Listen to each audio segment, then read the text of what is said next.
ഭക്ഷണം കഴിക്കുന്ന സമയത്താണ് നമ്മൾ ഇടത് കൈ കൊണ്ട് ഏറ്റവും കൂടുതൽ വെള്ളം കുടിക്കുന്നത്.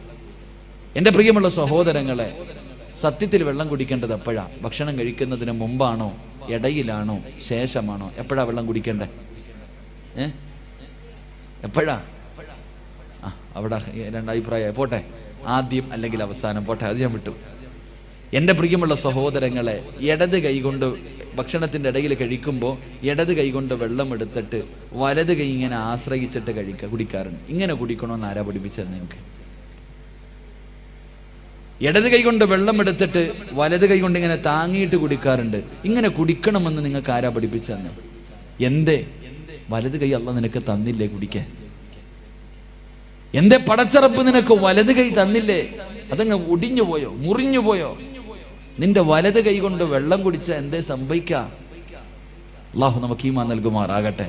ഒരല്പം എച്ചില് പറ്റും, അത്രയല്ലേ ഉള്ളൂ അല്ലേ? നീ കുടിക്കണ ക്ലാസ്സിനകത്ത് ഒരു ഇച്ചിരി എച്ചില് പറ്റും, അതിൽ കൂടുതലൊന്നുമില്ലല്ലോ. അള്ളാഹു വലത് കൈ കൊണ്ട് കുടിക്കാൻ ഭാഗ്യം നൽകി അനുഗ്രഹിക്കുമാറാകട്ടെ. ഇല്ല, ഇനിയിപ്പോ ഇടത് കൈ കൊണ്ട് വെള്ളം എടുത്തു, ഇടത് കൈ കൊണ്ടെടുത്തിട്ട് ഇങ്ങനെ കുടിക്കണോ അതോ വേറെ ഏതെങ്കിലും രീതിയിലാണോ കുടിക്കേണ്ടത്? പഠിച്ചോ. അള്ളാഹു ഈമാൻ നൽകുമാറാകട്ടെ. പഴയ ആൾക്കാർ പറയും ഭക്ഷണം കഴിക്കുമ്പോൾ കൈയുടെ ഉൾഭാഗത്ത് ഭക്ഷണം പറ്റാൻ പാടില്ല എന്ന് പഴയ ആൾക്കാർ പറയാറുണ്ട്. ഇപ്പോഴത്തെ ആൾക്കാരതൊന്നും പറയാറില്ല, ഇല്ലേ? ഭക്ഷണം കഴിക്കുന്ന സമയത്ത് കൈയുടെ ഉൾഭാഗത്ത് ഭക്ഷണം പറ്റാൻ പാടില്ല, എന്നിട്ട് കുഴച്ച് വാരിയിട്ട് അടിക്കാൻ പാടില്ല എന്ന് പഴയ ആൾക്കാർ പറയും. എൻ്റെ പ്രിയമുള്ള സഹോദരങ്ങളെ, സത്യത്തിൽ വെള്ളം കുടിക്കേണ്ടത് വലത് കൈ കൊണ്ട് വെള്ളം കുടിക്കാൻ കഴിയുമെങ്കിൽ അങ്ങനെ കുടിക്കുക. അല്ലെങ്കിൽ ഇടത് കൈ കൊണ്ട് വെള്ളമെടുത്ത് വലത് കൈയുടെ മധ്യഭാഗത്ത് ഗ്ലാസ് വെച്ചിട്ട് വലത് കൈ ഉയർത്തിയിട്ട് കുടിക്കണം. അള്ളാഹു ഭാഗ്യം നൽകുമാറാകട്ടെ. അള്ളാഹു ഭാഗ്യം നൽകുമാറാകട്ടെ. ഉറക്കെ എങ്ങനെ കുടിക്കണം? ഇടത് കൈ കൊണ്ട് വെള്ളമെടുത്ത് വലത് കൈയുടെ മധ്യഭാഗത്ത് വെച്ചിട്ട് വലത് കൈ ഉയർത്തിയിട്ട് കുടിക്കണം. അള്ളാഹു ഈമാൻ നൽകി അനുഗ്രഹിക്കുമാറാകട്ടെ. ഇതിനും പറ്റാതെ വന്നാൽ മാത്രമേ എന്ത് ചെയ്യാൻ പറ്റൂ? ഇങ്ങനെ കുടിക്കാൻ പറ്റൂ. അതും ഒരു കളിയാക്കല. അള്ളാഹു നമുക്ക് ഈമാൻ നൽകി അനുഗ്രഹിക്കുമാറാകട്ടെ. അപ്പൊ ഇൻഷാ അല്ലാ ഇന്ന് മുതൽ ഇങ്ങനെ വെള്ളം കുടിക്കാൻ തീരുമാനിക്ക്. അള്ളാഹു ഭാഗ്യം നൽകി അനുഗ്രഹിക്കുമാറാകട്ടെ. രണ്ടാമത്തെ കാര്യം എൻ്റെ പ്രിയമുള്ള സഹോദരങ്ങളെ, തിന്നുന്നത് ബാക്കി വെക്കുന്നൊരു സ്വഭാവം നമുക്കുണ്ട്. ഭക്ഷണങ്ങൾ ബാക്കി വെക്കുക. കടയിൽ പോയൊരു ചായ കുടിച്ചാലും ഒരല്പം അവന് വെച്ചേക്കും, കാരണം മൊത്തം കുടിക്കാറില്ല, ഇവൻ ആക്രാന്തം പിടിച്ചിരിക്കുകയാണെന്ന് വിചാരിക്കും. ഇങ്ങനാണല്ലോ. എന്ന് ഭക്ഷണം കഴിക്കാൻ ഒരു വീട്ടിൽ ചെന്നിട്ട് കഴിഞ്ഞാൽ പരിപൂർണമായി കഴിക്കാറില്ല. കാരണം ആരെങ്കിലൊക്കെ പാത്രമൊക്കെ ഈ ഉസ്താദന്മാരൊക്കെ ഇരുന്ന് ഇങ്ങനെ നക്കി പഠിക്കണാണ്. എന്താ ഈ മനുഷ്യൻ എന്താ പട്ടിണി നടന്നിട്ട് വരിക? അങ്ങനെ ചിന്തിക്കുക. ഉസ്താദന്മാരൊക്കെ ഭക്ഷണം കഴിച്ചിട്ട് പാത്രമൊക്കെ ഇങ്ങനെ നക്കി പഠിക്കാറുണ്ട്, ഇങ്ങനെ തുടയ്ക്കാറുണ്ട്, കയ്യുറും ചാറുണ്ട്. ഇതൊക്കെ കാണുമ്പോൾ അവർ വിചാരിക്കും ഇയാൾ പട്ടിണി നടന്നിട്ട് വരിക. എന്നല്ല എൻ്റെ പ്രിയമുള്ള സഹോദരങ്ങളെ, ഭക്ഷണം ബാക്കി വെക്കരുത്, ശാപം കിട്ടും. അള്ളാഹു നമ്മളെ കാക്കുമാറാകട്ടെ. എൻ്റെ പ്രിയമുള്ള സഹോദരങ്ങളെ, വീട്ടിൽ വിരുന്നുകാർ വരുമ്പോഴാണ് ഏറ്റവും കൂടുതൽ ബുദ്ധിമുട്ടിക്കുന്നത്. വീട്ടിൽ വിരുന്നുകാർ വന്നാൽ ഭക്ഷണം വിളമ്പി കൊടുക്കാൻ പാടില്ല. ഏറ്റവും നല്ലത് ഭക്ഷണം വിളമ്പി കൊടുക്കരുത്. വിളമ്പി കൊടുത്താൽ എല്ലാം കൂടെ എടുത്ത് ആ മനുഷ്യന്റെ പാത്രത്തിൽ ഇട്ടിട്ട് അയാളെ ബുദ്ധിമുട്ടിക്കും. തിന്നാൻ പറ്റുമോ? എല്ലാം കൂടെ വാരിയിടും. നമ്മൾ വിളമ്പി വാരിയിട്ട് കഴിഞ്ഞാൽ ഒന്നി ആ മനുഷ്യനെ ബുദ്ധിമുട്ടിക്കും, അല്ലെങ്കിൽ പിന്നെ പടച്ചവൻ എന്തോ ഇങ്ങനെ കൈ വറച്ചിട്ടാ വിളമ്പണത്, ഇത്തിരി ഇടത്തുള്ളൂ. അപ്പൊ അയാൾ വിചാരിക്കും എന്തേ മനുഷ്യൻ ഇങ്ങനെ അണിക്കണേ. സത്യത്തിൽ വീട്ടിൽ വിരുന്നുകാർ വന്നാൽ ഭക്ഷണം എടുത്തു വെക്കണം. ആ മനുഷ്യനെ കൊണ്ടുവന്ന് ഡൈനിങ് ടേബിളിന്റെ മുന്നിൽ ഇരുത്തിയിട്ട് പറയണം, ഇത് നിന്റെ വീട്, നിനക്ക് ഇഷ്ടമുള്ളത് എടുത്ത് തിന്നോ. അള്ളാഹു ഈമാൻ നൽകുമാറാകട്ടെ. അതാണ് സന്തോഷം. ഇത് നിന്റെ ഭവനം, നീ ആവശ്യമുള്ള നീ എടുത്ത് തിന്ന്, ഒരു കുഴപ്പമില്ല. അങ്ങനെ അപ്പൊ ബുദ്ധിമുട്ടിക്കലാകില്ല, ഭക്ഷണം ബാക്കി കളയില്ല. അള്ളാഹു നമുക്ക് ഈമാൻ നൽകി അനുഗ്രഹിക്കുമാറാകട്ടെ. മൂന്നാമത്തെ കാര്യം, എൻ്റെ പ്രിയമുള്ള സഹോദരങ്ങളെ, തിന്നുന്ന പാത്രത്തിനകത്ത് തന്നെ വേസ്റ്റ് വെക്കുന്നവരാ നമ്മൾ. അള്ളാഹു കാക്കുമാറാകട്ടെ. തിന്നുന്ന പാത്രം എത്ര വലിയ VIP ആണെങ്കിലും നോക്കിക്കേ, പടച്ചവൻ എങ്ങനെ കേട്ട് തിന്നാ എല്ല് സൈഡിൽ കാണും. പാത്രത്തിൻ്റെ ഒരു സൈഡിൽ എല്ല്, ഇപ്പുറത്തെ സൈഡിൽ മീന്, ഇപ്പുറത്തെ കരിയാപ്പല, ഇത്രയും മുളക് എല്ലാം ചുറ്റുഭാഗത്ത്. എൻ്റെ പ്രിയമുള്ള സഹോദരങ്ങളെ, ഞാനിത് ആരോടാ പറയേണ്ടത്? നടന്ന് തിന്നുന്ന ആൾക്കാരോടാ, നിന്ന് തിന്നുന്ന ആൾക്കാരോട് ഇത് പറയും. ഇന്ന് കല്യാണത്തിലൊക്കെ പോയി കഴിഞ്ഞാൽ അവനവൻ്റെ ഇഷ്ടത്തിന് വിളമ്പിക്കോണം, നിന്ന് തിന്നോണം. കുഴപ്പമൊന്നുമില്ല, നിന്ന് തിന്നണമെങ്കിൽ തിന്നാം, നിന്ന് കുടിക്കണമെങ്കിൽ കുടിക്കാം.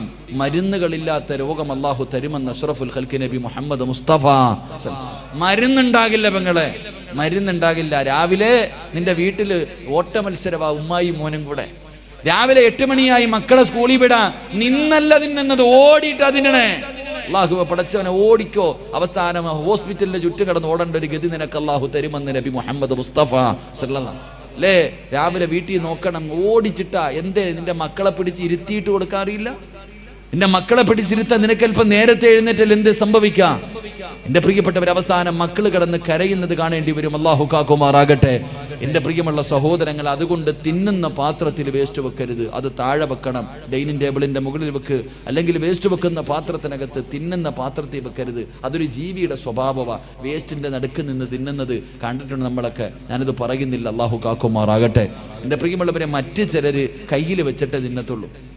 ചിലർക്ക് ഭക്ഷണം ഡൈനിങ് ടേബിൾ ഒന്നും പോരാ, കൈയുടെ മുകളിൽ വെച്ചിട്ട്, ഇല്ലെങ്കിൽ മടി വെച്ചിട്ട്, അങ്ങനെയും തിന്നാൻ പാടില്ല. ശരീരത്തിൽ വെച്ചിട്ട് ഭക്ഷണം കഴിക്കുന്നവന് ദാരിദ്ര്യമുണ്ടാകും. അള്ളാഹു നമ്മളെ കാക്കുമാറാകട്ടെ. അപ്പൊ ഇന്ന് മുതൽ ഇൻഷാ അല്ലാ ഈ പറഞ്ഞ 3 കാര്യങ്ങൾ സൂക്ഷിക്ക്, നിന്റെ വീട്ടിൽ സന്തോഷവും സമാധാനവും ഉണ്ടാകും. അള്ളാഹു നമുക്ക് ഈമാൻ നൽകി അനുഗ്രഹിക്കുമാറാകട്ടെ. അപ്പൊ ഇൻഷാ അല്ലാ സൂക്ഷിച്ചൂടെ? ഇന്ന് മുതൽ വലത് കൈ കൊണ്ട് വെള്ളം കുടിക്കൂ, അല്ലെങ്കിൽ വലത് കൈയുടെ മുകളിൽ വെച്ചിട്ടേ കുടിക്കൂ. 2 എനിക്ക് ആവശ്യമുള്ളതേ കഴിക്കത്തുള്ളൂ, ഞാൻ വേസ്റ്റാക്കി കളയില്ല. 3 ഉസ്താദ് തിന്നുന്ന പാത്രത്തിനകത്ത് വേസ്റ്റ് വെക്കൂല, നിന്നും നടന്നും തിന്നൂല. അള്ളാഹു നമുക്ക് ഈമാൻ നൽകി അനുഗ്രഹിക്കുമാറാകട്ടെ. അല്ലാഹുവിന്റെ പ്രവാചകൻ സ്വല്ലല്ലാഹു അലൈഹി വസല്ലമ തങ്ങൾ പറയുകയാണ്, അല്ലാഹുവിന്റെ പ്രവാചകന്റെ ഒരു സുന്നത്ത് ഇന്ന് മുതൽ മുറുകെ പിടിക്കാമെന്ന് തീരുമാനമെടുത്ത് ഈ സദസ്സിലിരുന്ന് കൊണ്ട് കൈ ഉയർത്തിയവരുണ്ടല്ലോ, അല്ലാഹു ഇന്ന് തരുന്ന പ്രതിഫലം പറയാ, പടച്ച റബ്ബി ദുനിയാവിൽ തരുന്ന പ്രതിഫലം പറയാ, മൻ ഹാഫള അലാ സുന്നതി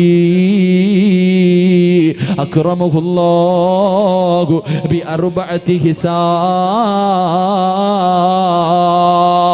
ഒരു ബിസ്മില്ല പറയാ തീരുമാനമെടുത്തവർക്കുള്ള പ്രതിഫലമാ.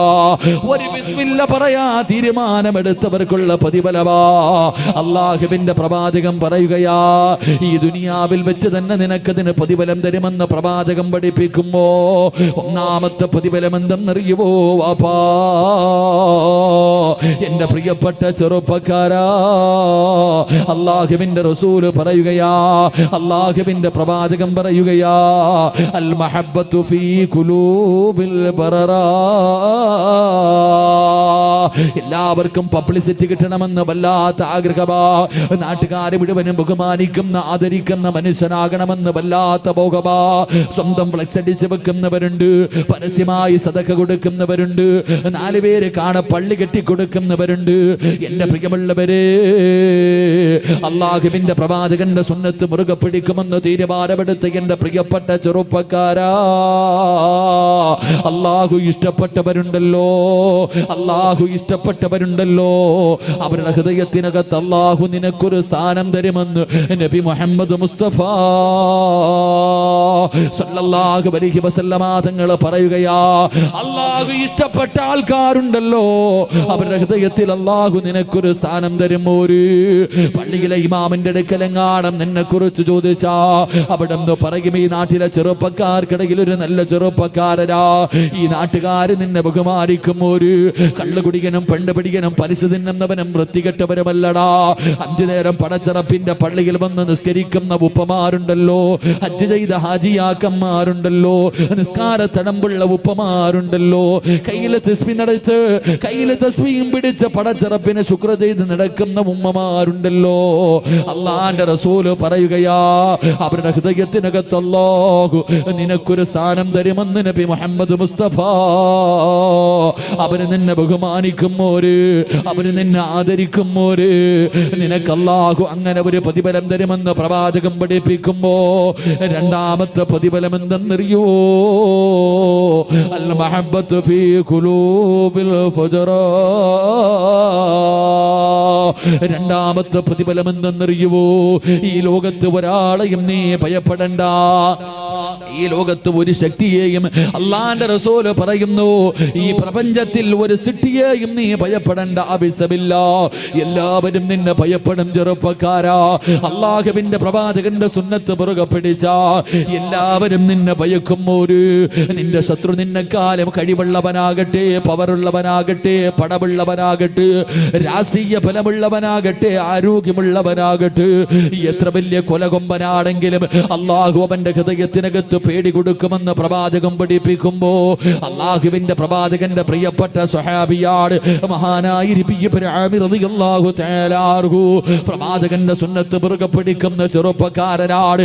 അള്ളാഹുവേ, രാജ്യത്തെ രാജാക്കന്മാരെ മുഴുവനും യൂറോപ്പിന്റെ ഭരണാധികാരികളെ വിരുന്നിന് വിളിക്കുമ്പോ റബീഅ ഇബ്നു ആമിർ എന്ന് പറയുന്ന ചെറുപ്പക്കാരൻ യൂറോപ്പിന്റെ കൊട്ടാരത്തിലേക്ക് കടന്നു ചെല്ലുകയോ. രാജാക്കന്മാരെ മുഴുവനും കൊട്ടാരത്തിന്റെ നടുവിലിരിപ്പുണ്ട്. അവസാനം ഭക്ഷണം കഴിക്കാൻ സമയമായി. എല്ലാവരും ഭക്ഷണപാത്രത്തിന്റെ മുന്നിലേക്ക് കഴിക്കാനിരിക്കുമ്പോ റബീഅ ഇബ്നു ആമിർ എന്ന പ്രവാചകന്റെ സുന്നത്ത് മുറുകെ പിടിക്കുന്ന ചെറുപ്പക്കാർ അവിടെ നിന്ന് കൈ കഴുകിയിട്ട് വന്ന് ബിസ്മി പറഞ്ഞുകൊണ്ട് ഭക്ഷണപാത്രത്തിലേക്ക് കൈയിടുകയോ. അവിടെ നിന്ന് ബിസ്മി പറഞ്ഞുകൊണ്ട് ഭക്ഷണം കഴിക്കാൻ തുടങ്ങുകയാണ്. ഭക്ഷണം കഴിച്ചു കൊണ്ടിരിക്കുമ്പോ സുബ്ഹാനല്ലാഹ്, അറിയാതെ ഒരൽപ്പം ഭക്ഷണം താഴെ വീഴുകയോ. താഴെ വീണ ഭക്ഷണം എടുത്ത് കഴിക്കൽ അല്ലാഹുവിന്റെ പ്രവാചകന്റെ സുന്നത്താണല്ലോ. ആ ചെറുപ്പക്കാരൻ കൊട്ടാരത്തിന്റെ നടുവിലിരിക്കുകയാണെന്ന് ചിന്തിച്ചില്ലോ. താഴെ വീണ ഭക്ഷണം ഇടത് കൈ കൊണ്ടെടുത്ത് വൃത്തിയാക്കിയിട്ട് പാത്രത്തിനകത്തിട്ടിട്ട് പിന്നെയും വാരി കഴിക്കുന്നത് കണ്ടപ്പോ തന്റെ മുന്നിലിരിക്കുന്ന രാജാക്കന്മാരെ മുഴുവനും പുച്ഛത്തോടെ നോക്കുകയാണ്. അവരുടെ നേതാവ് ചോദിച്ചു, ആമിറേ, എന്തിനാടാ എച്ചിരി വാരി തിന്നുന്നത്? എന്തിനാ ദാരിദ്ര്യം കാണിക്കുന്നത്? എന്തിനാ നീ ദാരിദ്ര്യം കാണിക്കുന്നത്? ഇരിക്കുന്ന ഭക്ഷണം മുഴുവനും നിനക്ക് കഴിക്കാറുള്ളതല്ലേ? ദാരിദ്ര്യം നിന്നെ മുഹമ്മദിന്റെ നാട്ടിലല്ലേ? അവരെല്ലാവരും കൂടെ അള്ളാഹുവിന്റെ പ്രവാചകന്റെ സുന്നത്തിനെ പരിഹസിച്ചപ്പോ, കളിയാക്കിയപ്പോ റബീഅ ഇബ്നു ആമിർ എന്ന് പറയുന്ന ചെറുപ്പക്കാരെ ചാടിയിടിട്ട് തന്റെ പുറകിൽ കിടന്ന വാള് വലിച്ചൂരിയിട്ട് യൂറോപ്പിന്റെ ഭരണാധികാരിയുടെ നടുവിലെ കൊട്ടാരത്തിന്റെ മധ്യഭാഗത്തിരുന്ന് അവിടുത്തെ രാജാവിന്റെ മുഖത്ത് ചൂണ്ടിയിട്ട്, എടാ പമ്പര വിട്ടി, നിനക്കൊക്കെ വേണ്ടി, ഈ വിട്ടികൾക്ക് വേണ്ടി എന്റെ റസൂലുള്ളാഹിന്റെ സുന്നത്ത് കളയാൻ എന്നെ കിട്ടില്ലടോ. എന്റെ പ്രവാചകന്റെ സുന്നത്ത് ഞാൻ മുറുകെ പിടിക്കുമെന്ന് യൂറോപ്പിലെ രാജാവിന്റെ മുഖത്ത് നോക്കിയിട്ട് ആ ചെറുപ്പക്കാരന് പറയാറുള്ള ധൈര്യം എവിടെ നിന്ന് കിട്ടിയതെന്നറിയുമോ? അള്ളാന്റെ റസൂലാ പറഞ്ഞത്, എന്റെ സുന്നത്ത് മുറുകെ പിടിച്ചാൽ ഈ ലോകത്തൊരു വസ്തുവിനെയും അവ ഭയപ്പെടണ്ട, അത് മുഴുവനും അള്ളാഹുവേ അവനെ ഭയപ്പെടുമെന്ന് പ്രവാചകം പഠിപ്പിക്കുമ്പോ അള്ളാന്റെ റസൂലിന്റെ സ്വഹാബിയാണ് മഹാനായ സഈദ് ഇബ്നു ജുബൈർ റളിയല്ലാഹു തആല അൻഹു. പ്രവാചകന്റെ സുന്നത്ത് മുറുകെ പിടിക്കുന്ന ചെറുപ്പക്കാരനോ, ഹജ്ജാജ് എന്ന് പറയുന്ന ക്രൂരനായ ഭരണാധികാരി സഈദ് ഇബ്നു ജുബൈർ റളിയല്ലാഹു തആല അൻഹു അവിടെ നിന്ന് കൈകാലുകൾ കെട്ടിയിട്ട് കൊല്ലുന്നതിന് വേണ്ടി കൊണ്ടുവന്ന് കടത്തിയിരിക്കുകയോ. സഈദ് ഇബ്നു ജുബൈർ റളിയല്ലാഹു തആല അൻഹുവിന്റെ തല എനിക്ക് വെട്ടണമെന്ന് പറഞ്ഞു ഹജ്ജാജ് എന്ന് പറയുന്ന ക്രൂരനായ ഭരണാധികാരി, അല്ലാഹുവേ ഇവനെ എനിക്ക് കൊല്ലണമെന്ന് പറഞ്ഞിട്ട് വാളെടുത്തിട്ട് വെട്ടുന്നതിന് വേണ്ടി മുകളിലേക്ക് ഉയർത്തുമ്പോ ഹജ്ജാജ് എന്ന് പറയുന്ന ക്രൂരനായ ഭരണാധികാരിയോട് സഈദ് ഇബ്നു ജുബൈർ എന്ന് പറയുന്ന ചെറുപ്പക്കാരന് അവിടെ നിന്ന് വിളിച്ചു, ഹജ്ജാജേ, എന്നെ കൊല്ലാ പോവുകയാണോ? കിബിലയുടെ ഭാഗത്തേക്ക് തലതിരിച്ച് വെച്ചിട്ട്, കിബിലയുടെ ഭാഗത്തേക്ക് തലതിരിച്ച് വെച്ചിട്ട് വജ്ഹതു വജ്ഹിയ ലില്ലദീ ഫതറ സമാവാതി വൽ അർദ്, കിബിലയുടെ ഭാഗത്തേക്ക് മുഖമങ്ങോട്ട് തിരിച്ചു വെച്ചിട്ട് വെട്ടാ പോകുന്ന ഹജ്ജാജിനോട് ചിരിക്കുന്ന മുഖത്തോടെ പറഞ്ഞു, ഹജ്ജാജ്, എടാ എന്റെ ജീവിതം അല്ലാഹുള്ളതോ, എന്റെ ആയുസ് പടച്ചറപ്പിനുള്ളതാടാ, എന്നെ കൊന്നാലും എനിക്കൊന്നുമില്ലടോ. ഹജ്ജാജ് പറഞ്ഞു, അങ്ങനെ കിബിലയുടെ ഭാഗത്തേക്ക് കടന്ന് നീ ചാകണ്ടടോ. തല പിടിച്ച് തിരിച്ചിടുകയാണ്. എന്നിട്ട് വെട്ടുന്നതിന് വേണ്ടി വാടുയർത്തുമ്പോ അപ്പോഴും വിളിച്ചു, ഹജ്ജാജേ, വലില്ലാഹിൽ മശ്രിഖ് വൽ മഗ്രിബ്, കിഴക്കും പടിഞ്ഞാറും അല്ലാഹുള്ളതാടാ, എങ്ങോട്ടിട്ട് വെട്ടിയാലും എനിക്കൊന്നുമില്ലടാ. തല പിടിച്ച് മണ്ണിലേക്ക് താഴ്ത്തി വെച്ചു, തല പിടിച്ച് മണ്ണിലേക്ക് താഴ്ത്തി വെച്ചു. പിന്നടിയിൽ വെട്ടുന്നതിന് വേണ്ടി വാട് മുകളിലേക്ക് ഉയർത്തുമ്പോ അപ്പോഴും വിളിച്ചു, ഹജ്ജാജേ, മണ്ണിലേക്ക് മുഖം താഴ്ത്തി വെച്ചിട്ട് എന്നെ വെട്ടിക്കൊന്നാൽ എനിക്കൊന്നുമില്ലടാ. മിൻഹാ ഖലഖനാകും വഫീഹാ നുഈദുകും വമിൻഹാ നുഖ്രിജുകും താറത്തൻ നുഖ്റാ. പടച്ചറപ്പന്നെ മണ്ണിൽ നിന്നാടാ സൃഷ്ടിച്ചത്, ആ മണ്ണിലേക്ക് തന്നെയാണ് മടക്കുന്നത്. അവിടുന്ന് വിളിച്ചു പറയുമ്പോ ഹജ്ജാജിന് വല്ലാത്ത ദേഷ്യം വന്നു. അവസാനം പിടിച്ച് മലർത്തി കിടത്തിയിട്ട് അതാ തന്റെ കഴുത്തിന് വെട്ടുന്നതിന് വേണ്ടി വാട് മുകളിലേക്ക് ഉയർത്തുമ്പോ അപ്പഴും ചിരിച്ചുകൊണ്ട് വിളിച്ചു, ഹജ്ജാജേ ഫഅൈനമാ തുവല്ലൂ ഫസമ്മ വജ്ഹുല്ലാഹ്. എങ്ങനെ ഇട്ട് വെട്ടിക്കൊന്നാലും എനിക്കൊന്നുമില്ലടോ. ഇത് പറയാറുള്ള തന്നെ വെട്ടാ പോകുന്നവന്റെ മുഖത്ത് നോക്കി കെട്ടിച്ചിരിക്കുന്ന മുഖത്തോട് പേടിയില്ലാതെ പറയാറുള്ള ധൈര്യം എവിടെ നിന്ന് കിട്ടിയതെന്നറിയുവോ? അള്ളാന്റെ റസൂലാ പറഞ്ഞത്. അള്ളാന്റെ റസൂലാ പറഞ്ഞത്, എന്റെ സുന്നത്ത് മുറുകെ പിടിച്ചാൽ സർവചരാചരങ്ങളും അവനെ ഭയപ്പെടുമെന്ന് നബി മുഹമ്മദ് മുസ്തഫ സല്ലല്ലാഹു അലൈഹി വസല്ലമ തങ്ങൾ പറയുമ്പോ കൈയുയർത്തിയവര്, കൈയുയർത്തിയ ഉപ്പ, കൈയുയർത്തിയ പെങ്ങള്, പടച്ചറപ്പ് നിനക്ക് തരുന്ന മൂന്നാമത്തെ പ്രതിഫലം എന്തെന്നറിയോ? ഒരുത്തന്റെ മുന്നിലും നിനക്ക് കൈനീട്ടേണ്ട ഗതി അല്ലാഹു തരില്ല. വെള്ളിയാഴ്ച പള്ളിയുടെ മുന്നിൽ പോയി പടച്ചവരെ യാചിക്കുന്ന ഒരവസ്ഥയുണ്ടല്ലോ, പിരിവെടുക്കുന്ന ഒരവസ്ഥയുണ്ടല്ലോ. ഒരു നേരത്തെ ഭക്ഷണത്തിന് വേണ്ടി, മരുന്ന് വാങ്ങാൻ വേണ്ടി, മക്കൾക്ക് ചികിത്സ നടത്താൻ വേണ്ടി, പെമ്മക്കളെ കെട്ടിച്ചു കൊടുക്കാൻ വേണ്ടി പിരിവെടുക്കുന്ന ഒരവസ്ഥയുണ്ടല്ലോ. അല്ലാഹു നിനക്ക് തരില്ലെന്ന് നബി മുഹമ്മദ് മുസ്തഫ. ഈ ഉയർത്തിയ കൈ നിനക്ക് പൊക്കേണ്ട ഗതി വരൂല. ഒരു മനുഷ്യന്റെ മുന്നിലും നീട്ടി യാചിക്കേണ്ട അവസ്ഥ തരൂല. അല്ലാഹു നിന്റെ റിസ്കില് അല്ലാഹു ബർക്കത്ത് ചെയ്യുമെന്ന് പ്രവാചകം പഠിപ്പിക്കുമ്പോ നാലാമത്തെ പ്രതിഫലം എന്തേ? അല്ലാഹുവിന്റെ പ്രവാചകന്റെ സുന്നത്ത് ഇന്നത്തെ രാത്രി മുതൽ മരിക്കുന്ന കാലത്തോളം മുറുകെ പിടിക്കുമെന്ന് തീരുമാനമെടുത്ത ഉപ്പാ, നിന്റെ ആഗ്രഹമെന്ത്? നിന്റെ അഭിലാഷമെന്ത്? മരിക്കുന്ന സമയം ലാ ഇലാഹ ഇല്ലല്ലാഹ് പറഞ്ഞു മരിക്കാൻ നിനക്ക് വല്ലാത്ത മോഹമല്ലേ? മരിക്കുന്ന സമയത്ത് ഈമാനോടുകൂടി മരിക്കണമെന്ന് നിനക്ക് വല്ലാത്ത മോഹമല്ലേ? അള്ളാഹുവിന്റെ പ്രവാചകന്റെ സുന്നത്ത് മുറുകെ പിടിച്ചാ അള്ളാഹു തരുന്ന നാലാമത്തെ പ്രതിഫലം നിന്റെ ഈമാൻ അള്ളാഹു ഉറപ്പിക്കുമെന്ന് നബി മുഹമ്മദ് മുസ്തഫ സല്ലല്ലാഹു അലൈഹി വസല്ലമ തങ്ങൾ പറയുകയാ, ഈമാൻ ഉറയ്ക്കും ചെറുപ്പക്കാരാ, ഈമാൻ ഉറയ്ക്കും പൊന്നുമോര്, അള്ളാഹു നിന്റെ ഈമാൻ ഉറപ്പിച്ചു തരും ചെറുപ്പക്കാരോ. എന്റെ പ്രിയപ്പെട്ട പെങ്ങള്, നിന്റെ പൊന്നാര മകൾക്ക് നീ പ്രവാചകന്റെ സുന്നത്ത് മറഞ്ഞു കൊടുക്ക്. പ്രവാചകന്റെ സുന്നത്ത് നിന്റെ മക്കൾക്ക് പഠിപ്പിച്ചു കൊടുക്ക്. പടച്ചവര് ഇന്ന് മുസ്ലിം പെൺകുട്ടികൾ കണ്ടവന്മാരുടെ കൂടെ ഓടുന്ന കാലവോ. പടച്ച റബ്ബിന്റെ ദീനിനെ നാണം കെടുത്തിയിട്ട് ഈ സമുദായത്തിന് പേരുദോഷം കൊടുത്തിട്ട് കണ്ടവന്റെ കൂടെ ഓടുന്ന മുസ്ലിം പെണ്ണുങ്ങളുടെ കാലവാ. കോടതികളുടെ മുന്നിൽ കിടന്ന് യാചിക്കുന്ന ഉപ്പമാരെ കണ്ടിട്ടില്ലേ? ഉമ്മമാരെ കണ്ടിട്ടില്ലേ? എന്റെ പ്രിയപ്പെട്ട ചെറുപ്പക്കാരാ, എന്റെ പ്രിയപ്പെട്ട പെങ്ങളെ, നിന്റെ പൊന്നുമോളുടെ ഈമാൻ ഉറയ്ക്കടോ, നിന്റെ പൊന്നുമോളുടെ ഈമാൻ ഉറയ്ക്കടോ. ഈമാൻ എന്ന് പറഞ്ഞാൽ എങ്ങനെയെന്നറിയുമോ? അത് കണ്ടവന്റെ സൗന്ദര്യത്തിന്റെ മുന്നിൽ തോറ്റുപോകുന്ന ഈമാനല്ല. ഒരുത്തന്റെ പണത്തിന്റെ മുന്നില്, ഒരുത്തന്റെ പ്രലോഭനങ്ങൾക്ക് മുന്നില് തകർന്നു പോകാത്ത ഈമാനാണ് പെങ്ങള്. ഏത് നിമിഷവും കടലൊന്ന് കേറി വന്നോ പൊന്നുമോളെ, പിന്നെ നീ ഇല്ലല്ലോ. ഈ കടപ്പുറത്ത് കടന്നിട്ട് പോലെ പടച്ചറപ്പിനെ കുറിച്ച് പേടിയില്ലാത്ത പെണ്ണ് മോളെ, ഒരു രാത്രിയെങ്കിലും നിനക്കൊന്ന് സമാധാനത്തോടെ ഉറങ്ങാൻ കഴിയുമോ? പടച്ചവരെ, പണ്ടൊക്കെ തിര മുമ്പോട്ട് കയറി വന്നാ പേടിച്ചാമാരായിരുന്നല്ലോ. പണ്ട് തിര മുന്നിൽ കടൽ ഇങ്ങോട്ട് കയറി വന്നാൽ മാത്രമേ ഭയപ്പാടുണ്ടായിരുന്നുള്ളൂ. ഇന്നിറങ്ങിയാലും പേടിയാ, ഇന്നിറങ്ങിയാലും പേടിയാ. പടച്ചവരെ, കടലിൽ മീൻ പിടിക്കാൻ പോയ നൂറുകണക്കിന് പേരുടെ മയ്യത്ത് ഇതുവരെ കിട്ടിയിട്ട് പോലുമില്ല. അങ്ങനെ പടച്ചറപ്പിന്റെ അദാബ് ഇങ്ങനെ ഇറങ്ങിക്കൊണ്ടിരിക്കുമ്പോ പടച്ചറപ്പ് പടച്ചറപ്പിന്റെ ദീനിനെ ചവിട്ടി തേച്ചിട്ട് കണ്ടവന്റെ കൂടെ ഒളിച്ചോടുന്ന പെണ്ണ്. പോയതൊക്കെ പോകട്ടെ ചെറുപ്പക്കാരോ, പോയതൊക്കെ പോകട്ടെ ഉമ്മോ. എന്റെ പ്രിയപ്പെട്ട പെമ്മക്കളോട് പറയുകയാ, എന്റെ പ്രിയപ്പെട്ട പെമ്മക്കളോട് പറയുകയാ, മോളെ ഈമാനെന്ന് പറഞ്ഞാൽ എങ്ങനെയെന്നറിയുവോ, മുസ്ലിം പെണ്ണെന്ന് പറഞ്ഞാൽ എങ്ങനത്തെവളെന്നറിയുവോ. മഹാനായ അസ്റഫുൽ ഖൽഖ് നബി മുഹമ്മദ് മുസ്തഫ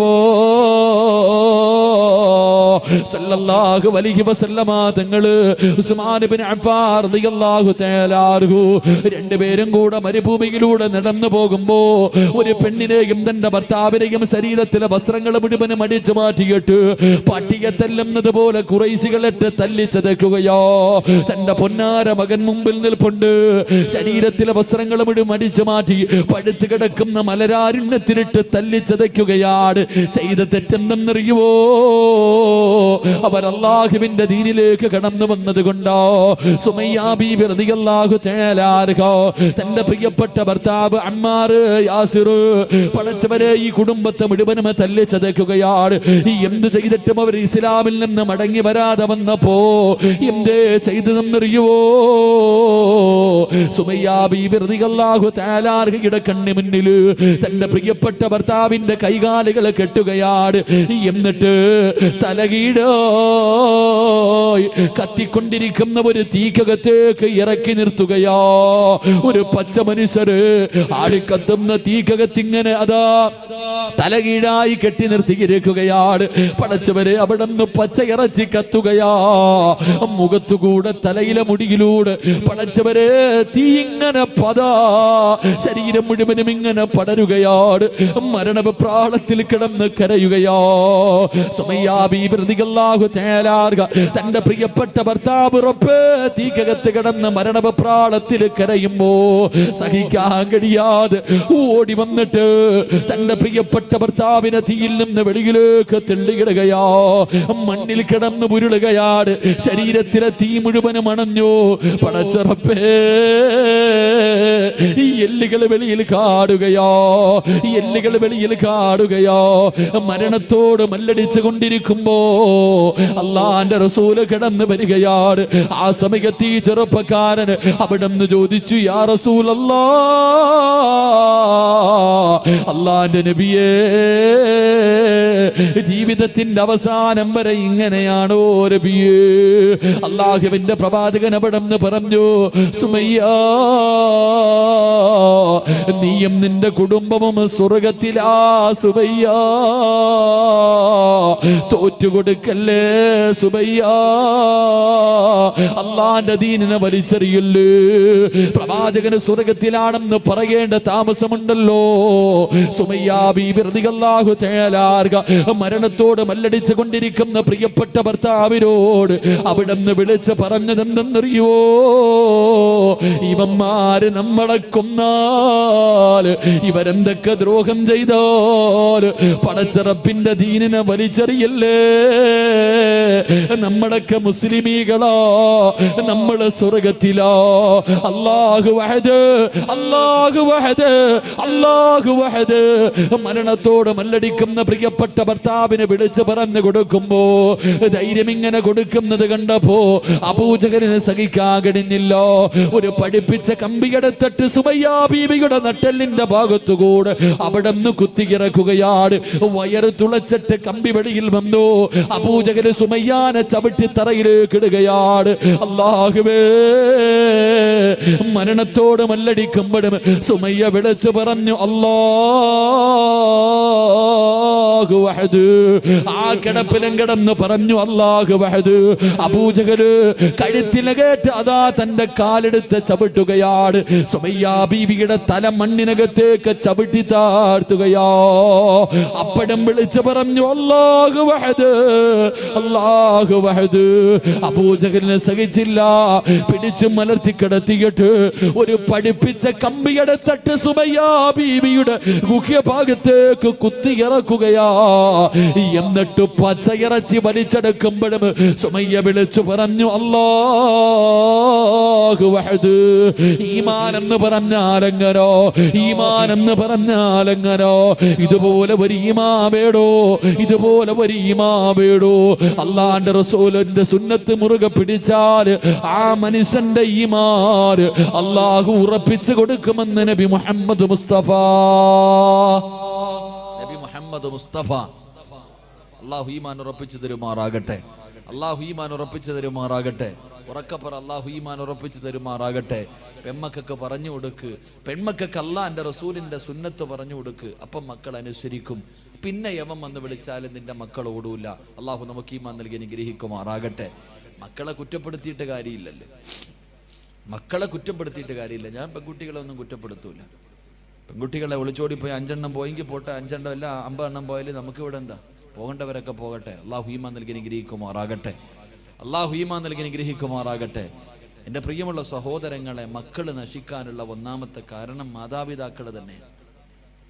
ഉമ്മയുടെ മടിത്തട്ടാണ് ഏറ്റവും, അള്ളാഹുവിൻ്റെ പ്രവാചകൻ പറഞ്ഞു, ഉമ്മയുടെ മടിത്തട്ടാണ് ആദ്യത്തെ മദ്രസ എന്ന് നബി മുഹമ്മദ് മുസ്തഫ.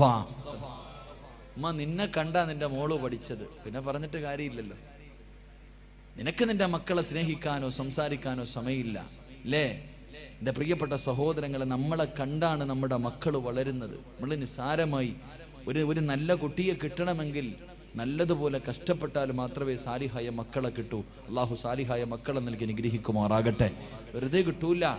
നമ്മുടെ ഓരോ പ്രവർത്തനവും നമ്മുടെ മക്കൾ, വീട്ടിൽ ചെറിയ കുട്ടികളുണ്ടെങ്കിൽ, പ്രായപൂർത്തിയാകാത്ത കൊച്ചു കുട്ടികൾ വീട്ടിലുണ്ടെങ്കിൽ ഒരുപാട് ശ്രദ്ധിക്കണം. പ്രായപൂർത്തിയാകാത്ത ചെറിയ കുട്ടികൾ നമ്മുടെ വീട്ടിലുണ്ടെങ്കിൽ ഒരുപാട് ശ്രദ്ധിക്കണം. അല്ലാഹു ഈമാൻ നൽകി അനുഗ്രഹിക്കുമാറാകട്ടെ. അതുകൊണ്ട് പ്രവാചകൻ സല്ലല്ലാഹു അലൈഹി വസല്ലമ തങ്ങൾ പറഞ്ഞു, ജന്നാത്തുൽ ഫിർദൗസ് എന്ന് പറയുന്ന സ്വർഗത്തിന്റെ 2ാമത്തെ അവകാശി അത് പ്രവാചകന്റെ സുന്നത്ത് മുറുകെ പിടിക്കുന്നവനാണെന്ന് നബി മുഹമ്മദ് മുസ്തഫ. നബി മുഹമ്മദ് മുസ്തഫ. അള്ളാഹു നമുക്ക് ഈമാൻ നൽകി അനുഗ്രഹിക്കുമാറാകട്ടെ. ആൾക്കാർ എഴുന്നേറ്റ് തുടങ്ങി. 11 മണി ആയതുകൊണ്ടായിരിക്കും. ഇൻഷാ അല്ലാഹ് നിങ്ങൾ ഇരിക്കുമെങ്കിൽ ഒരു 15 മിനിറ്റും കൂടെ, ഇല്ലെങ്കിൽ പറയാം. എന്ത് വേണം? ഒരെണ്ണം കൂടെ പറയണമെന്ന് എനിക്ക് ആഗ്രഹമുണ്ട്.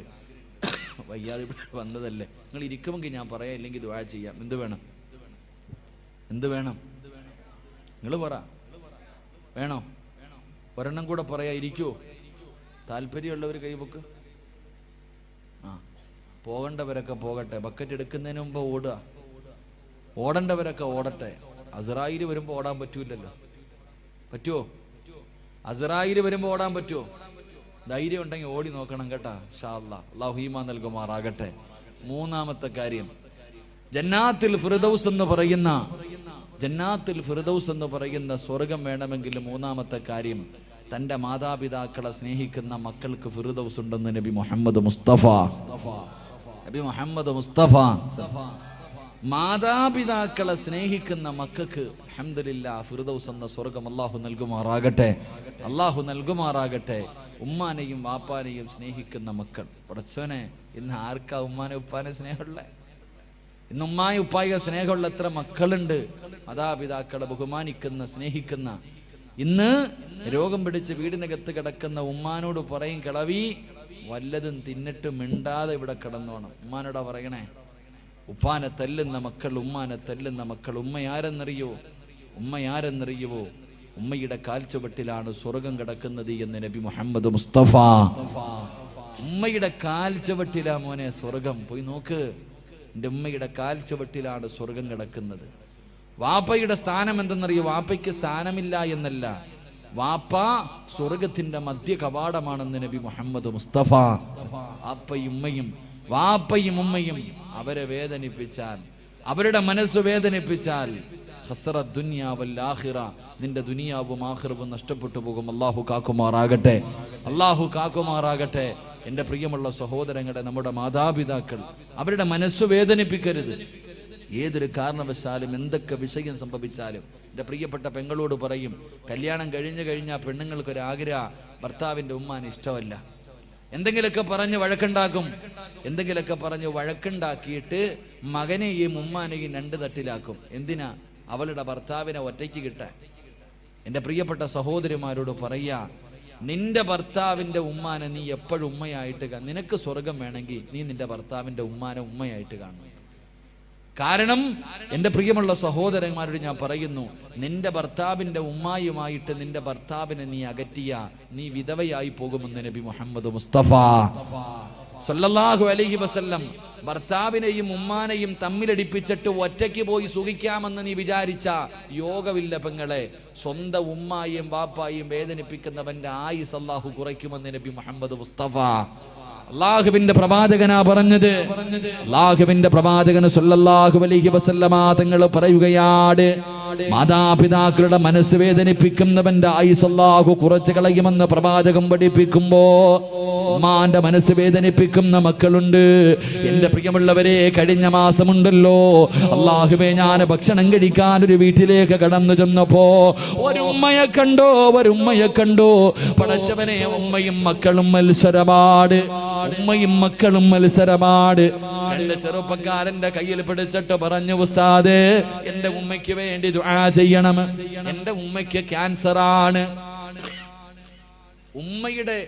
ഉമ്മയുടെ വയറിനകത്ത് മുഴ എന്തോ വന്നിട്ട് കുടലിലോ എന്തോ ക്യാൻസറാ ഉമ്മയ്ക്ക് അറിയില്ല ഉസ്താദെ, ഉമ്മയ്ക്ക് വയറുവേദനയാണെന്നാ ഞങ്ങള് പറയണത്.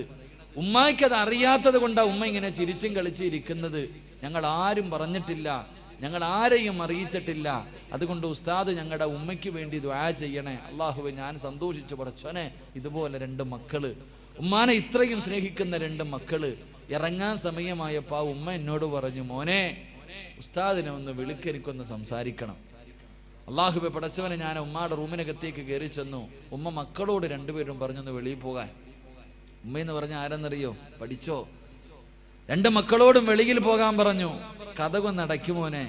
ഞാൻ ആ ഉമ്മാന്റെ ചാരത്ത് പോയിരുന്നു. ക്യാൻസർ രോഗമല്ലേ, ഉമ്മായിക്ക് അറിയില്ലല്ലോ. ഞാൻ അടുത്ത് പോയിരുന്നപ്പോ ആ ഉമ്മ എന്നോട് പറയുക, ഉസ്താദേ എനിക്ക് വേണ്ടി ഒന്ന് ദുആ ചെയ്യണം. എൻ്റെ മക്കൾക്ക് ബാധ്യതയായി കിടക്കാൻ എനിക്ക് ആഗ്രഹമില്ല. എനിക്ക് ക്യാൻസർ ആണെന്ന് എൻ്റെ മക്കൾക്ക് അറിയുന്നതിന് മുമ്പേ എനിക്കറിയാം ഉസ്താദേ. എന്നോട് പറയാ, എനിക്ക് ക്യാൻസർ ആണെന്ന് എൻ്റെ മക്കൾക്ക് അറിയുന്നതിന് മുമ്പേ എനിക്കറിയാം. അവര് വിചാരിച്ചിരിക്കുന്നത് എനിക്കറിയില്ല എന്ന. അതുകൊണ്ട് ആ മക്കള് സന്തോഷത്തോടെ നടക്കുന്നത്. എനിക്ക് ക്യാൻസർ ആണെന്ന് ഞാൻ അറിഞ്ഞു എന്ന് എൻ്റെ മക്കൾ അറിഞ്ഞ അവരുടെ കണ്ണ് നിറയുമല്ലോ. എൻ്റെ മക്കൾക്ക് വേണ്ടി ഉസ്താദ് ദുആ ചെയ്യണേ എന്ന് പറഞ്ഞപ്പോ ഉമ്മ എന്ന് പറഞ്ഞാൽ അതാ. എൻ്റെ പ്രിയമുള്ള സഹോദരങ്ങളെ, ഞാൻ ചിന്തിക്കാറുണ്ട്, നമ്മുടെ ഉമ്മ ആരെന്നറിയോ? അടുത്തൊരു പെൺകുട്ടി പടച്ചവനെ 8 മാസം ഗർഭിണിയാണ്. 8 മാസം ഗർഭിണിയാണ്. ഹോസ്പിറ്റലിൽ കൊണ്ടുപോയപ്പോൾ ഡോക്ടർ പറഞ്ഞു, സീരിയസാ, ഈ കുഞ്ഞിനെ പ്രസവിച്ച ഉമ്മ മരിച്ചുപോകും. അല്ലാഹുവേ പടച്ചവനെ, ഉമ്മയുടെ വില എന്തെന്നറിയോ? ഹോസ്പിറ്റലിൽ കൊണ്ടുപോയി 8 മാസം ഗർഭിണിയായ പെണ്ണിനോട് ഡോക്ടർ പറയാ, ഈ കുഞ്ഞിനെ പ്രസവിക്കണ സമയത്ത് ഉമ്മ മരിച്ചു പോകാൻ സാധ്യതയുണ്ട്, വളരെ സീരിയസാ. ആ സമയത്ത് ആ പെണ്ണ് ചോദിച്ചെന്തെന്നറിയോ ഉസ്താദേ? ആ പെണ്ണ് ചോദിച്ചെന്ന് ഡോക്ടറോട് ചോദിക്കാ, എനിക്ക് എന്ത് വന്നാലും കുഴപ്പമില്ല, എൻ്റെ കുഞ്ഞിന് കുഴപ്പമൊന്നുമില്ലല്ലോ. നിങ്ങൾ ആലോചിക്കേ, പ്രസവിക്കുന്ന സമയത്ത് ആ പെണ്ണ് മരിക്കാൻ വരെ 99% സാധ്യതയുണ്ട്. അപ്പോഴും അവളെ കുറിച്ചല്ല ചിന്തിച്ചത്. ചിന്തിച്ചത് ഡോക്ടറെ, എൻ്റെ വയറ്റിൽ കിടക്കണ കുഞ്ഞിനൊന്നും ഇല്ലല്ലോ. അതാ നമ്മുടെ ഉമ്മ. അള്ളാഹു നമുക്ക് ഈമാൻ നൽകുമാറാകട്ടെ. എൻ്റെ പ്രിയപ്പെട്ട പെമ്മക്കളോട്, ഓടേണ്ടവർക്കൊക്കെ ഓടാം, ഒളിച്ചോടേണ്ടവർക്കൊക്കെ ഓടാം. ഓടിക്ക് കുഴപ്പമൊന്നുമില്ല. നിന്റെ ഉമ്മാനെ നാട്ടുകാർ മുഴുവനും വ്യഭിചാരി എന്ന് വിളിക്കും, നിനക്ക് കുഴപ്പമില്ലല്ലോ. നാട്ടുകാർ മുഴുവനും ഉമ്മാന്റെ സ്വഭാവമല്ലേ മോട് കാണിക്കൂ എന്ന് നാണം കെടുത്തിയാലും നിനക്കൊന്നുമില്ല. പ്രശ്നം 2-3 ഒരാഴ്ച മുമ്പാണെന്ന് തോന്നുന്നു. ഒരാഴ്ച മുമ്പ് പള്ളികളിലൊക്കെ പോയി പിരിവെടുത്തൊരു വാപ്പ. പള്ളിയിൽ എല്ലാ വെള്ളിയാഴ്ച പള്ളിയിൽ പോയി പിരിവെടുക്കും തൻ്റെ മോളെ കെട്ടിക്കാൻ. അല്ലാഹു പടച്ചോനെ 5-6 പവൻ സ്വർണം ആ പാവ ഉപ്പ പിരിച്ചു. ഞായറാഴ്ച കല്യാണം. വെള്ളിയാഴ്ച വൈകിട്ട് പള്ളിയിൽ നിന്ന് പിരിവായിട്ട് വാപ്പ വന്നപ്പോൾ പടച്ചോനെ, ആ പെൺകുട്ടി ഒരുത്തൻ്റെ കൂടെ ഒളിച്ചോടിപ്പോയി. അള്ളാഹു ആ വാപ്പ വീണതാ ഇതുവരെ എഴുന്നേറ്റിട്ടില്ല. അള്ളാഹു അദ്ദേഹത്തിന് ആഫിയത്ത് കൊടുക്കുമാറാകട്ടെ. ഓടേണ്ടവർക്കൊക്കെ ഓടാം. എൻ്റെ മുസ്ലിം പെണ്ണുങ്ങളോട് ഞാൻ ചോദിക്കട്ടെ, എനിക്ക് അഭിമാനമുണ്ട് പെണ്ണെ. എൻ്റെ ചെറുപ്പക്കാരികളായ പെൺകുട്ടികളോട് പറയടി, എൻ്റെ പെങ്ങളോട് ഞാൻ പറയാ, പൊന്നുമോളെ, ഈ നാട്ടിൽ ഈ കൂട്ടത്തിലൊരു പെണ്ണിരിപ്പുണ്ട്. ഞാൻ പറയാ, സഹാബി വനിതയുടെ ചരിത്രമൊന്നും ഞാൻ പറയില്ല. നിങ്ങളുടെ കൂട്ടത്തിൽ ഒരു പെൺകുട്ടി ഇരിപ്പുണ്ട്, 34 വയസ്സുണ്ട് ആ പെണ്ണിനെട്ടാ. എടി, അവളാണ് നല്ല ഉപ്പായ്ക്കും ഉമ്മായ്ക്കും പറഞ്ഞവള്. ഞാൻ പറഞ്ഞു തരും, നിങ്ങൾക്ക് ഇഷ്ടപ്പെട്ടില്ലെങ്കിൽ ഞാൻ പറയും. 34 വയസ്സുള്ളൊരു പെൺകുട്ടി ഈ സദസ്സിനകത്തിരിപ്പുണ്ട്. അവളെ പോലെ നമ്മുടെ മക്കളെ അള്ളാഹു ആക്കി തരാൻ വേണ്ടി ദുആ ചെയ്യും. ഞാൻ ദുആ ചെയ്യും. കാരണം ആ 34 വയസ്സുള്ള പെൺകുട്ടി എന്നോട് കരഞ്ഞ് വിളിച്ചിട്ട് പറഞ്ഞു, ഉസ്താദേ എനിക്ക് വേണ്ടി ദുആ ചെയ്യണം, എൻ്റെ കല്യാണം ഇതുവരെ നടന്നിട്ടില്ല, എൻ്റെ വാപ്പ മരണപ്പെട്ടു പോയി ഉസ്താദെ, 34 കൊല്ലമായി. ഇന്ന് ഞാൻ അള്ളാനെ പേടിച്ചാ ജീവിക്കണത്, അള്ളാനെ പേടിച്ചാ ഞാൻ ജീവിക്കുന്നത്. പടച്ചവനെ, എനിക്കൊരു നല്ല ജീവിതം കിട്ടാൻ ഒരു സ്വന്തം സഹോദരനെ പോലെ എനിക്ക് വേണ്ടി ദുആ ചെയ്യണേ എന്ന് പറഞ്ഞൊരു പെണ്ണി സദസ്സിലിരിക്കുന്നുണ്ട്. അള്ളാഹുവേ, അവളാ മോളെ പെണ്ണ്. 34 കൊല്ലമായിട്ടും അവൾക്കും വിചാരമുണ്ടായിട്ടും അള്ളാഹുവിനെ പേടിച്ച് കഴിയുന്നവൾ. എന്നെങ്കിലും ഒരിക്കൽ അള്ളാഹു നല്ല ഒരു ജീവിതം തരുമെന്ന പ്രതീക്ഷയോടെ ഈ സദസ്സിൽ ആ പൊന്നുമോളിരിപ്പുണ്ട്. അള്ളാഹുവേ, ആ മകൾക്ക് നീ നല്ലൊരു ജീവിതം കൊടുക്കണേ പടച്ചവനെ. അള്ളാഹുവേ, നീ നല്ലൊരു ജീവിതം കൊടുക്കണേ പടച്ചവനെ. മുസ്ലിം പെണ്ണെന്ന് പറഞ്ഞാൽ അങ്ങനെ, അല്ലാതെ തിന്നിട്ട് നിനക്ക് കൊഴുപ്പ് കൂടുമ്പോ, തിന്നിട്ട് എല്ലിനകത്ത് കൊഴുപ്പ് കൂറുമ്പോ പടച്ചവനെ, പടച്ച റബ്ബിന്റെ ദീനിനെ ചവിട്ടി തേച്ചിട്ട് സ്വന്തം ഉപ്പാനെ ഉമ്മാനെയും സമൂഹത്തിന്റെ മുന്നിൽ നാണം കെടുത്തിയിട്ട് പോയാ നിന്നെ അള്ളാഹു വെറുതെ വിടത്തില്ല. അള്ളാഹു നമുക്ക് ഈമാൻ നൽകി അനുഗ്രഹിക്കുമാറാകട്ടെ. എൻ്റെ പ്രിയമുള്ളവരെ, ചരിത്രം സാക്ഷിയാണ്. ഉസ്താദന്മാര് പറയും ഇങ്ങനൊക്കെ പോകുന്നവള് പുഴുത്തു ചാകുമെന്ന് പറയുമ്പോ ഇവരാരടാ പറയാൻ അവകാശം? ഇവർക്ക് പറയാൻ എന്ത് അവകാശം? എൻ്റെ പ്രിയപ്പെട്ട പെങ്ങളെ, ചരിത്രം സാക്ഷിയാ. ഉമ്മയുടെ മനസ്സ് വേദനിപ്പിച്ചാൽ എന്റെ പ്രിയമുള്ള സഹോദരിമാരോട്, ലാഹുവേ, ഈ സദസ്സിലിരിക്കുന്ന ഏതെങ്കിലും ഒരു പെൺകുട്ടി, ലാഹുവേ, ഉപ്പയും ഉമ്മയുടെയും മനസ്സ് വേദനിപ്പിക്കുന്ന ഏതെങ്കിലും ഒരു പൊന്നുമോളോ മോനോ ഈ സദസ്സിലുണ്ടെങ്കിൽ ഈ ദുനിയാവിൽ വെച്ച് നിനക്ക് കിട്ടും പെണ്ണ്. ഈ ദുനിയാവിൽ വെച്ച് തന്നെ അല്ലാഹു നിനക്ക് ശിക്ഷ തരും പെണ്ണ്. എന്റെ പ്രിയമുള്ള സഹോദരാ, ഫദലെന്ന് പറയുന്ന ഒരു ചെറുപ്പക്കാരന്റെ ചരിത്രം കാണാ. ഫദലെന്ന് പറയുന്ന ഒരു ചെറുപ്പക്കാരനുണ്ട്. അല്ലാഹുവേ, പടച്ചവനെ, ഉമ്മ മാത്രമേ ഉള്ളൂ. ഫദലെന്ന് പറയുന്ന ചെറുപ്പക്കാരൻ ഒരു ദിവസം കൂട്ടുകാർ മുഴുവനും പറഞ്ഞു, ഫദലേ, ഞങ്ങളെല്ലാവരും മക്കയിൽ പോകുകയാ, ഞങ്ങളെല്ലാവരും കഅബ കാണാ പോവുകയാ. ഫദലേ, നീ കൂടെ ഞങ്ങളുടെ കൂടെ വരുന്നു? ഫദലെന്ന് പറയുന്ന ചെറുപ്പക്കാരൻ പറഞ്ഞു, ഞാൻ എൻ്റെ ഉമ്മയോട് ചോദിക്കട്ടെ. ഫദലെന്ന് പറയുന്ന ചെറുപ്പക്കാരൻ വീട്ടിൽ ചെന്നിട്ട് തന്റെ ഉമ്മയോട് ചോദിച്ചു, ഉമ്മ, അല്ലാഹുവിന്റെ കഅബ കാണണമെന്ന് വല്ലാത്ത ആഗ്രഹമോ, എന്റെ കൂട്ടുകാർ മുഴുവനും കഅബ കാണാ പോവുകയാണ്, ഞാനും കൂടെ പോകട്ടെ ഉമ്മ, ഞാനും കൂടെ പോകട്ടെ ഉമ്മ. ഉമ്മ പറഞ്ഞു, മോനെ ഫദിലേ, നീ പോയാൽ എനിക്ക് ആരാണടാ ഉള്ളത്? എനിക്ക് ഭക്ഷണം തരാ, എന്റെ കാര്യങ്ങൾ നോക്കാൻ ആരുമില്ലല്ലോ. എന്റെ പൊന്നുമോര് പോകണ്ട എന്ന് ഫദിലെന്ന് പറയുന്ന മകനോട് പറയുമ്പോ കൂട്ടുകാരുടെ മുന്നിൽ ചെന്നിട്ട് പറഞ്ഞു, എന്റെ ഉമ്മ എനിക്ക് അനുവാദം തന്നില്ല. കൂട്ടുകാർ മുഴുവനും കളിയാക്കുകയാണ്. അല്ലാഹുവിന്റെ കഅബ കാണാൻ പോലും നിന്റെ ഉമ്മ നിനക്ക് അനുവാദം തരുന്നില്ലല്ലോ. കൂട്ടുകാർ മുഴുവനും കളിയാക്കിയിട്ട് അവിടെ നിന്ന് നടന്നു പോവുകയാണ്. ഫദിലെന്ന് പറയുന്ന ചെറുപ്പക്കാരൻ തന്റെ വീട്ടിലേക്ക് കടന്നു വന്നു. പിന്നെയും ഉമ്മയോട് ചോദിച്ചു, ഉമ്മ,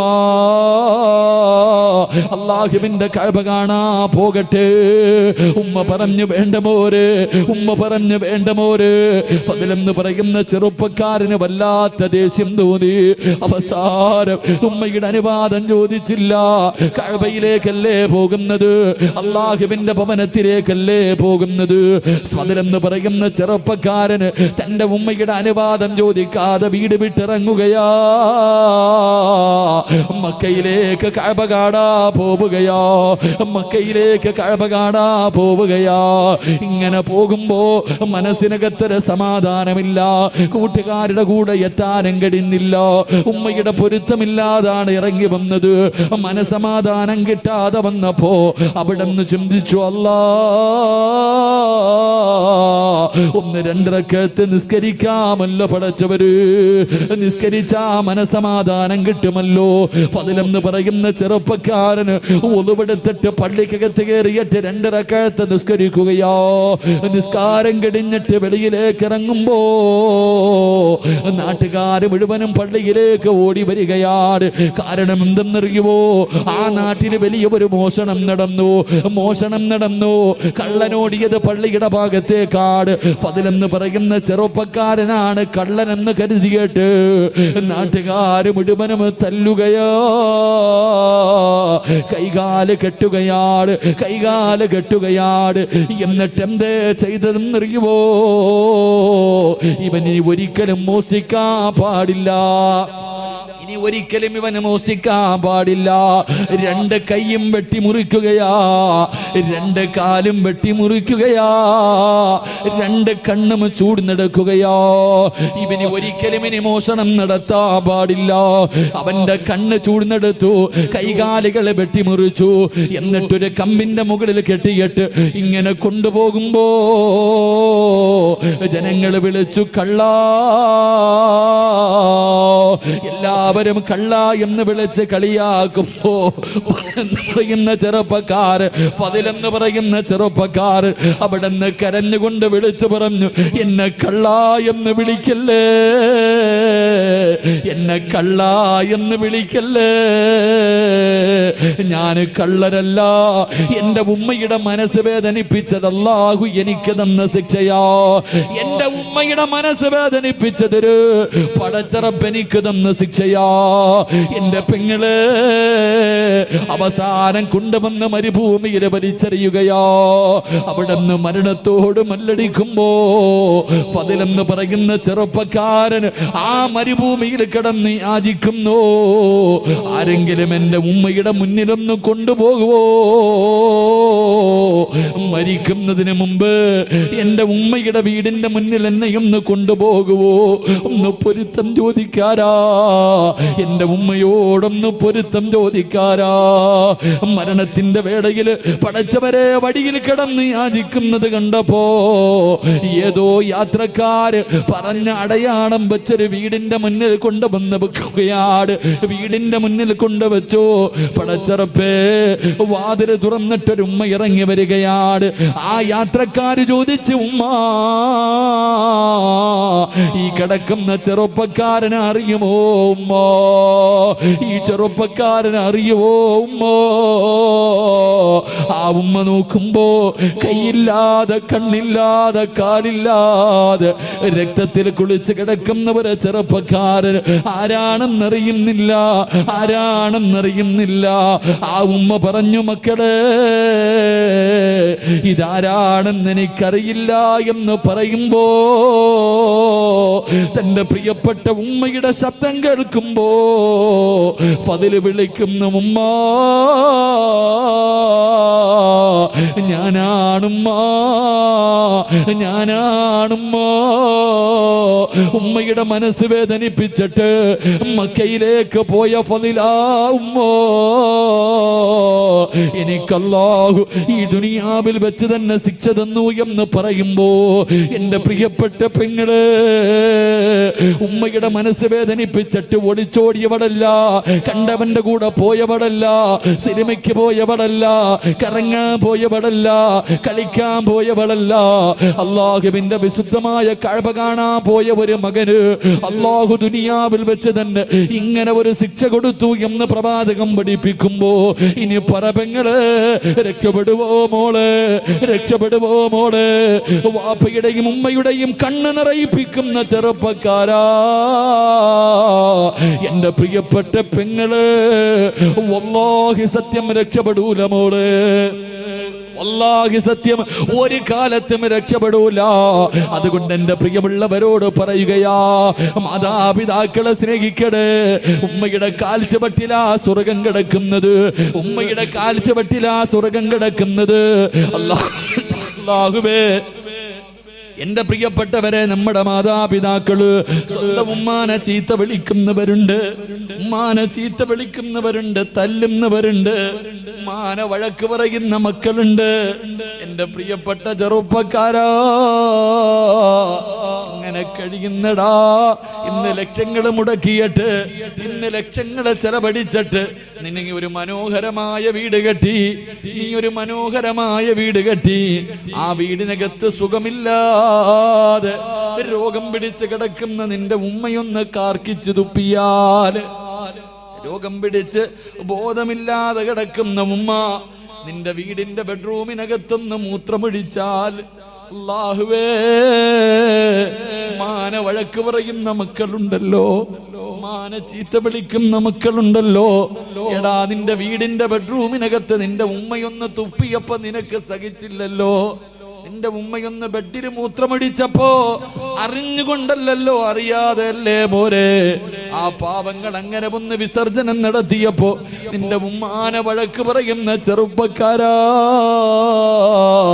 നീ എവിടെ കിടന്നാടാ മൂത്രമൊഴിച്ചതെന്നറിയോ? നീ എവിടെ കിടന്നാണ് മൂത്രമൊഴിച്ചതെന്നറിയോ? നിന്നുമ്മാന്റെ നെഞ്ചത്ത് കിടന്ന് നീ എത്ര പ്രാവശ്യം മൂത്രമൊഴിച്ചടാ? നിന്റെ ഉമ്മ ബെഡിലല്ലേ കഴുകിയാ പോകുമല്ലോ. നീ ഉമ്മയുടെ ശരീരത്ത് കിടന്ന് വിസർജനം നടത്തിയില്ലേ? നീ നിന്റെ ഉമ്മ നിന്റെ വീട്ടിലെന്ന് തുപ്പിയപ്പോ നിനക്ക് വല്ലാത്ത ദേഷ്യം വന്നോ? എത്ര പ്രാവശ്യം നിന്റെ ഉമ്മയുടെ മുഖത്തുകൂടെ നീ ഛർദിച്ചടാ? ഉമ്മ വഴക്ക് പറഞ്ഞില്ലല്ലോ. സ്നേഹത്തോടെ കെട്ടിപ്പിടിച്ചതല്ലാതെ നിന്റെ ഉമ്മ ഇന്ന് വരെ നിന്നോടൊന്ന് ദേഷ്യപ്പെട്ടിട്ടുണ്ടോ? ഒരു വഴക്ക് പറഞ്ഞിട്ടുണ്ടോ? ആ പാവപ്പെട്ട ഉമ്മയുടെ ഇന്നത്തെ അവസ്ഥ എന്ത് ചെറുപ്പക്കാരാ? മോനെ, എങ്ങനെ കഴിയുന്ന ചെറുപ്പക്കാരാ? എത്ര വേദന സഹിച്ചിട്ടുണ്ടാകും മോര്. 9.5 മാസക്കാലം ആ ഉമ്മയല്ലേടാ വയറ്റത്ത് ചുമന്നുകൊണ്ട് നടന്നത്. ഒന്ന് ഭക്ഷണം കഴിക്കാൻ കഴിയില്ലല്ലോ, ഒന്ന് നടക്കാൻ കഴിയില്ലല്ലോ, ഒന്ന് കിടക്കാൻ കഴിയില്ലല്ലോ. പടച്ചിറപ്പേ, 9.5 മാസക്കാലം നിന്നെ വയറ്റിൽ ചുമന്നുകൊണ്ട് നടന്നു. മരണവേദനയുടെ വേദനയിൽ നിന്ന് പ്രസവിച്ചു. നിന്നെ പാല് തന്നിട്ട് നിന്നെ ഇത്രയും കൊല്ലം പോറ്റി പടത്തിയില്ലേടാ. നിനക്കെങ്ങനെയാ നിന്റെ ഉമ്മയുടെ മനസ്സ് വേദനിപ്പിക്കാൻ കഴിയുന്നത്? വാപ്പയെ വേദനിപ്പിക്കാൻ കഴിയുന്നത്? കുത്തുവാക്ക് പറയാൻ കഴിയുന്നത്? എന്റെ പ്രിയമുള്ള ചെറുപ്പക്കാരാ, ഉമ്മയെ സ്നേഹിക്കുമോരെ, വാപ്പയെ സ്നേഹിക്കുമോരെ. അവര് മരിക്കുന്ന കാലം വരെ നോക്കിയാ പോര്. അവരുടെ പൊരുത്തമില്ലെങ്കിൽ നിനക്ക് രക്ഷപ്പെടാൻ കഴിയില്ല ചെറുപ്പക്കാരാ. അല്ലാഹുവേ, ഉമ്മയ്ക്ക് അല്ലാഹുവേ പടച്ചവരെ, ഞങ്ങളുടെ ജീവിച്ചിരിക്കുന്ന മാതാപിതാക്കൾക്ക് നീ ആഫിയത്തും ദീർഘായുസ്സും നൽകണേ അല്ലാ. അല്ലാഹുവേ പടച്ചവരെ, രോഗം പിടിച്ചിട്ട് വേദന സഹിക്കാൻ കഴിയാതെ വീടിനകത്ത് കിടന്ന് കരയുന്നത് കാണേണ്ട അവസ്ഥ തരല്ലേ അല്ലാ. അല്ലാഹുവേ, മരണപ്പെട്ടു പോയി ഞങ്ങളുടെ വാപ്പയുടെയും ഉമ്മയുടെയും ഖബർ നീ സ്വർഗ്ഗ പൂങ്കാവനമാക്കണേ അല്ലാ. അവരുടെ ഖബർ വിശാലമാക്കണേ റബ്ബേ. അല്ലാഹുവേ, സ്വർഗത്തിന്റെ കവാടം അവരുടെ ഖബറിനകത്ത് തുറന്നു കൊടുക്കണേ അല്ലാ. അല്ലാഹുവേ, ഞങ്ങളെയും കാത്ത് സ്വർഗത്തിന്റെ കവാടത്തിന്റെ മുന്നിൽ ഞങ്ങളുടെ മാതാപിതാക്കളെ കാത്തു നിൽക്കണേ അല്ലോ. അവരെ സ്വർഗത്തിൽ കൊണ്ടുപോകുന്ന മക്കളായി ഞങ്ങളെ നീ സ്വീകരിക്കണേ റബ്ബേ. ഈ സദസ് അതിനൊരു സബബാക്കണേ അല്ലാ.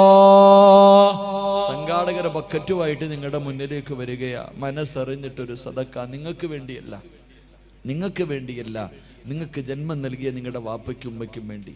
അല്ലാഹുവേ, 10-25 പെൺകുട്ടികളുടെ കല്യാണം നടത്തുന്ന സംഘാടകരാ, നിങ്ങളുടെ മുന്നിലേക്ക് വരുമ്പോ നിന്റെ ഉമ്മാനെ നിനക്ക് ഓർമ്മ വരണം, നിന്റെ ഉപ്പാനെ നിനക്ക് ഓർമ്മ വരണം.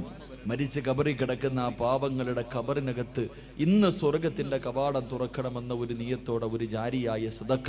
ബിസ്മില്ലാ, എല്ലാവരും കൈകൊണ്ടെടുത്തോ. ബിസ്മില്ലാ. സല്ലല്ലാഹു അലാ മുഹമ്മദ് സല്ലല്ലാഹു അലൈഹി വസല്ലം. സല്ലല്ലാഹു അലാ മുഹമ്മദ് സല്ലല്ലാഹു അലൈഹി വസല്ലം. اللهم صل على محمد يا ربي صل عليه وسلم. അള്ളാഹുവെ ആരെല്ലാം സദഖ കൊടുക്കുന്നു അള്ളാഹുവെ മാതാപിതാക്കളുടെ പൊരുത്തം നൽകി അനുഗ്രഹിക്കണേ പടച്ചവനെ. ജീവിച്ചിരിക്കുന്നവർക്ക് ആഫിയത്തും ദീർഘായുസ്സും നൽകണേ റഹ്മാനെ. മരണപ്പെട്ടവരുടെ ഖബറിടം നീ വിശാലമാക്കണേ അല്ലാ. ഖബറിനകത്ത് കിടന്നിട്ട് ഞങ്ങളുടെ വാപ്പയും ഉമ്മയും ഞങ്ങൾക്ക് വേണ്ടി ദുആ ചെയ്യണേ പടച്ചവനെ. ഈ സദഖ അതിനൊരു സബബാക്കണേ അല്ലാ. അള്ളാഹു കബൂലാക്കുമാറാകട്ടെ. ഞാൻ നിർത്തുകയാ. എൻ്റെ പ്രിയമുള്ള സഹോദരങ്ങളെ, മാതാപിതാക്കളെ സ്നേഹിക്കുന്ന മകൻ അള്ളാഹു കൊടുക്കുന്ന പ്രതിഫലം എന്തെന്നറിയോ? വാപ്പയെയും ഉമ്മയെയും സ്നേഹിക്കുന്ന മക്കൾക്ക് അള്ളാഹു കൊടുക്കുന്ന പ്രതിഫലം മഹാനായ നബി മുഹമ്മദ് മുസ്തഫ സല്ലല്ലാഹു അലൈഹി വസല്ലമ തങ്ങൾ അള്ളാഹുവിൻ്റെ പ്രവാചകന് സ്വർഗത്തിലൂടെ കടന്നു പോകുമ്പോൾ, അള്ളാഹുവിൻ്റെ പ്രവാചകൻ സല്ലല്ലാഹു അലൈഹി വസല്ലമ തങ്ങൾ സ്വർഗത്തിലൂടെ കടന്നു പോകുമ്പോൾ ഒരു സ്വഹാബി സ്വർഗത്തിന്റെ മധ്യഭാഗത്തൊരു കൊട്ടാരത്തിനകത്തിരുന്ന് ഖുർആൻ ഓതുകയാണ്. കൊട്ടാരത്തിന്റെ മധ്യഭാഗത്ത് ഉയരമുള്ള ഒരു സ്ഥലത്തിരുന്നിട്ടൊരു സഹാബി ഇങ്ങനെ ഖുർആൻ ഓതുന്നു. എല്ലാവരും ആ ഖുർആൻ ഓതുന്നത് ഇങ്ങനെ കേട്ടുകൊണ്ടിരിക്കുക. അള്ളാഹുവിന്റെ പ്രവാചകൻ സല്ലല്ലാഹു അലൈഹി വസല്ലമ തങ്ങൾ ചോദിച്ചു, ആരാ ഈ സ്വർഗത്തിലിരുന്ന് ഖുർആൻ ഓതുന്ന ഈ ചെറുപ്പക്കാരൻ ആരാ? അവിടെ നിന്ന് പറഞ്ഞു കൊടുത്തു മഹാനായി നബി സല്ലല്ലാഹു അലൈഹി വസല്ലമ തങ്ങൾ. ആയിഷ ബീബി റളിയല്ലാഹു തആല അൻഹയോട് ചരിത്രം പറഞ്ഞു കൊടുക്കുമ്പോൾ ആയിഷ ബീബി റളിയല്ലാഹു തആല അൻഹ ചോദിച്ചു, ആരാ നബിയേ സ്വർഗത്തിലിരുന്ന് ഖുർആൻ ഓതുന്ന ചെറുപ്പക്കാരൻ ആടാ? അവിടെ നിന്ന് പറഞ്ഞു, ഹാരിസ് ഇബ്നു നുഅ്മാൻ റളിയല്ലാഹു തആല അൻഹു. ഹാരിസ് ഇബ്നു നുഅ്മാൻ എന്ന് പറയുന്ന ചെറുപ്പക്കാരനാ. ഈ പ്രതിഫലം കിട്ടാനുള്ള കാരണം തൻ്റെ ഉമ്മയെ സ്നേഹിച്ചതിനുള്ള പ്രതിഫലമാണെന്ന് നബി മുഹമ്മദ് മുസ്തഫ സല്ലല്ലാഹു. സ്വർഗത്തിലിരുന്ന് ഖുർആൻ ഓതാൻ പറ്റുന്ന സ്വർഗത്തിലെ ഉയർന്ന പദവി അള്ളാഹു നൽകും. അള്ളാഹു നൽകി അനുഗ്രഹിക്കുമാറാകട്ടെ.